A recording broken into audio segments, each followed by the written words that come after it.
এক পুকুর পাড়ে থাকত দুই বন্ধু, একটা কাক আর একটা বক। কাক ছিল খুব চালাক, আর বক ছিল একটু সহজ সরল। একদিন কাক গর্ব করে বলল, আমি ফেসবুক খুলেছি। বক চোখ বড় করে বলল, ফেসবুক মানে কি নতুন মাছের বাজার? কাক হেসে বলল, না রে, এখানে লাইক পাওয়া যায়। বক মনে মনে ভাবল, লাইক বুঝি কোনো নতুন মাছের নাম।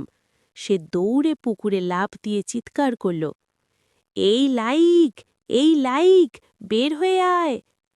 মাছেরা ভয়ে দৌড়ে পালালো। বক অনেক খুঁজেও একটা মাছ পেল না। খালি হাতে উঠে বক বলল, আজ আমার দুপুরের খাবার গেল।